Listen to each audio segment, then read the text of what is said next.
At dawn on June 22, 1941, the world held its breath. Nazi Germany, already master of mainland Europe, unleashed a storm of steel and fire upon the Soviet Union. Operation Barbarossa, Hitler's gamble to crush communism and seize the vast resources of the East, had begun. 3 million German soldiers, alongside their Axis allies, surged across a front stretching from the Baltic Sea to the Black Sea. They were met not with welcoming arms, but with the determined resistance of the Red Army. The world watched, wondering if this was the beginning of the end for Stalin's regime. The initial hours of the invasion were a symphony of destruction. German panzer divisions, spearheaded by the mighty Tiger tanks, sliced through Soviet lines. Luftwaffe bombers rained death from above, targeting airfields, communication centers, and troop concentrations. The speed and ferocity of the attack caught the Soviets off guard, their defenses in disarray. It seemed as if Hitler's dream of conquering Russia might become a terrifying reality. In the north, Army Group North under Field Marshal Wilhelm Ritter von Lieb smashed towards Leningrad. Their objective to capture the cradle of the Russian Revolution and link up with Finnish forces. To the south, Army Group South, led by Field Marshal Gerd von Rundstedt, aimed to capture the vital Ukrainian breadbasket and secure the oil fields of the Caucasus. And in the center, the largest force, Army Group Center under Field Marshal Fedor von Bock, drove towards Moscow, the heart of the Soviet Union. The fate of the world hung in the balance. The decision to invade the Soviet Union, a landmass twice the size of Germany, was a gamble of colossal proportions. Why would Hitler, at the height of his power, risk opening up a second front in the east? The answer lay in a toxic mix of ideology and ambition. Hitler, driven by his warped racial theories, saw the Slavic peoples of the Soviet Union as Untermenschen, subhuman, ripe for subjugation. He believed that the Soviet Union, a state built on the principles of communism, was a threat to the very existence of Germany.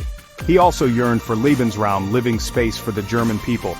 The vast steppes of Russia, rich in resources and fertile land, were the prize he craved. Hitler believed that conquering the Soviet Union would cripple Great Britain, his last remaining European enemy, by cutting off its supply of vital raw materials. He underestimated, however, the resilience of the Soviet people and the resolve of their leader, Joseph Stalin. The invasion, in Hitler's mind, was not merely a military campaign, it was a crusade, a war of annihilation. He envisioned a brutal campaign of extermination and enslavement, a plan outlined in the infamous Hunger Plan, which called for the starvation of millions of Soviet civilians. Hitler's gamble, however, would soon prove to be a disastrous miscalculation. He had awakened a sleeping giant, and the consequences would be dire. The initial weeks of Operation Barbarossa were a period of stunning German victories. The Wehrmacht, battle-hardened and expertly led, made deep inroads into Soviet territory.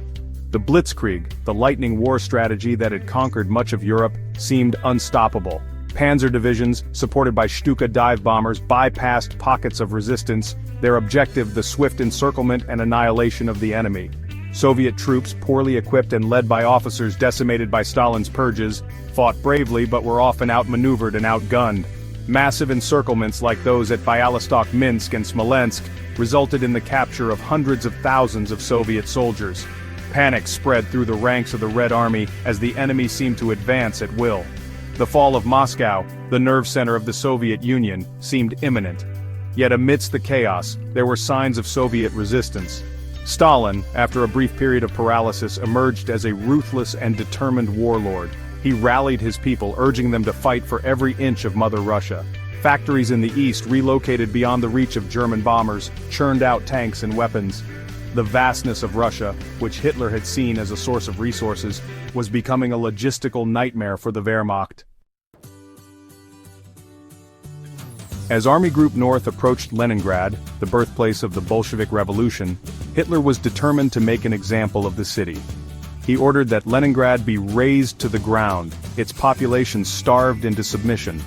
Thus began the Siege of Leningrad, one of the longest and most brutal sieges in human history. For 872 days, from September 1941 to January 1944, the city's inhabitants endured unimaginable suffering. Trapped by the German siege, the city's 2.5 million inhabitants faced constant bombardment and dwindling food supplies. Rations were cut to a few ounces of bread a day, and starvation became a grim reality. Yet the spirit of the Leningraders remained unbroken. Civilians, including women and children, worked tirelessly to build defenses and manufacture weapons. Artists and musicians continued to perform, their art a defiant act against the horrors of war.